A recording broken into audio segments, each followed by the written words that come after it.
வணக்கம். இன்னைக்கு வீடியோ பதிவில் 2025 மேசராசிக்கு என்ன மாதிரியான பலன்கள் தரப்போகுது அப்படின்னு சொல்லி தான் பார்க்க போகிறோம். இந்த மேசராசிக்காரங்க நிறைய பேர் பயத்தில் இருப்பாங்க. ஏன்னா 7.5 சனியோட தாக்கம் அதிகமாக இருக்கும். 7.5 சனி காலகட்டம், அதனால ஒரு பயத்தில் இருப்பாங்க. இந்த மேசராசிக்காரங்களுக்கு 2025 7.5 சனினால எந்த பாதிப்பும் இருக்காது. சொல்லப்போனால் ஒரு நல்ல பலன்கள். ஏன்னா ராகுவும் கேதுவும் ஒரு நல்ல நிலைமையில் இருக்கிறதுனால இந்த 7.5 சனியிலேருந்து ஒரு விடுபடக்கூடிய காலகட்டமாக தான் இந்த ஒரு வருடம் இருக்க போகுது. இந்த வருடத்திலே முதல் 6 மாதம் பார்த்தீங்கன்னா கொஞ்சம் மோசமான, அதாவது சுமாரான பலன்களாக தான் இருக்குது. பிற்பகுதி, அதாவது ஜூலைக்கு அப்புறம் உங்களுக்கு ஒரு நல்ல பலன்கள் கொடுக்குது. ஏன்னா இந்த 6 மாதங்கள் உங்களோட ராசிநாதன் செவ்வாய் நீச்சத்தில் இருக்காது. உங்களோட ராசி நீச்சமாகிறது உங்களுக்கு ஒரு பின்னடைவை தான் கொடுக்கும்.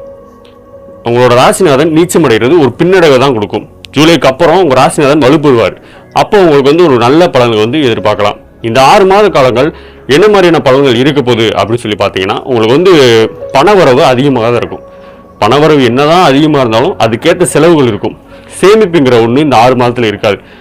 கோடியாக பணம் வந்தாலுமே உங்களுக்கு அதுக்கேற்ற செலவோ அதுக்கேற்ற சேமிப்பு இல்லாத நிலைமையோ உங்களுக்கு இருந்துட்டு தான் இருக்கும். நீங்கள் என்ன பண்ணணும், பணத்தை எப்படியாவது சேமிக்கலாமா அப்படின்னு சொல்லி யோசித்து பார்க்கணும். இப்போ ஒரு 100 ரூபா வருதுன்னா அதை உங்கள்கிட்ட இல்லாமல் உங்கள் ஃப்ரெண்டுகிட்ட யார்ட்டோ கொடுத்து சேமிக்கலாம், இல்லாட்டி பேங்க்கில் போட்டு வைக்கலாம். இந்த மாதிரியான எப்படி சேமிக்கிறது அப்படின்னு மட்டும் பார்த்துக்கோங்க. ஆத்திர வசத்துக்கு பண தேவைகள் இல்லாமல் இருக்கும்.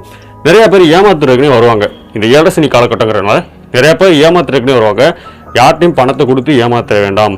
தொழிலில் ஒரு முன்னடைவு, தொழிலில் இந்த 7.5 சனி காலத்தில் ஒரு முன்னேற்றம் இருக்காத நிலைமை ஏற்படும். நிறைய பேர் தொழிலை கூட விட்டுட்டு வேறு தொழில் பார்க்கலாமா அப்படின்னு கூட நினச்சிட்டு இருப்பீங்க. ஆனால் இந்த 7.5 சனி காலத்தில் முதல் 6 மாதங்கள் உங்களோட ராசிநாதன் நீச்சமடைகிற காலகட்டத்தில் தொழிலையோ இல்லை வேலையோ இல்லை இடத்தையோ மாற்றுறது அவ்வளோ நல்ல பலனை தராது. நீங்கள் என்ன பண்ணணும்னா, இருக்கிறதுலே இந்த 6 மாதம் 7.5 சனி காலகட்டம் முடிகிற வரை கூட நீங்கள் தொழில் மாற்றமோ இல்லை வேலை மாற்றமோ இடமாற்றமோ பண்ணாமல் இருந்தீங்கன்னா உங்களுக்கு ஒரு நல்ல பலனாக இருக்கும். ஏன்னா இந்த 6 மாதம் உங்கள் ராசிநாதன் நீச்சத்தில் இருக்காரு. அந்த ஜூலைக்கு அப்புறம் கூட நீங்கள் ஏதாவது ட்ரை பண்ணலாம்.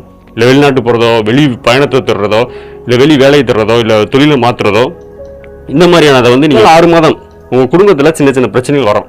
இது மட்டும் இல்லாமல் வேலை செய்கிற இடத்துல பிரச்சனை வரலாம்.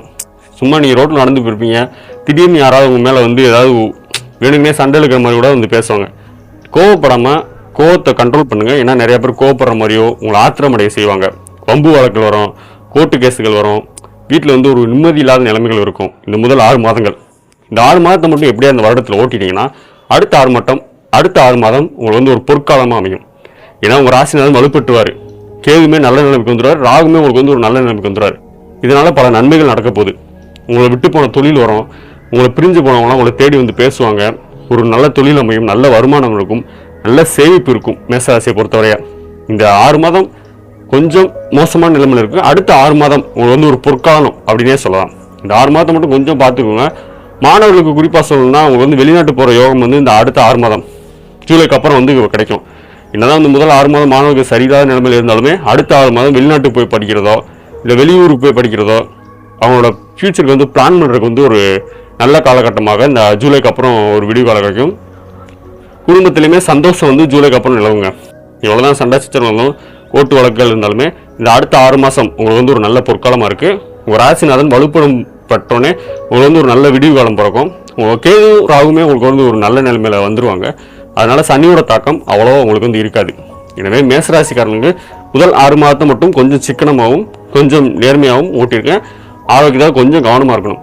சின்ன சின்ன பிரச்சனைகள் வரும். மற்றபடியான பெரிய பிரச்சனைகள் எதுவும் மேசராசியை பொறுத்தவரை வராது. அதனால இந்த 6 மாதங்கள் வண்டி வாகனத்தில் செல்லும்போது கவனமாக செல்லும். மற்றபடியான மேசராசிக்கு 6 மாதங்கள் கொஞ்சம் பின்னடைவாக இருந்தாலும் அடுத்தடுத்து வரும் காலகட்டங்களில் ஒரு சிறப்பான பலனாகவே இருக்குது. மேசராசிக்காரர்களுடைய வாழ்த்துக்கள். இந்த வீடியோ பற்றி பிடிச்சிருந்தா என் சேனலை சப்ஸ்கிரைப் பண்ண பண்ணுறாங்க. தேங்க்ஸ் ஃபார் வாட்சிங்.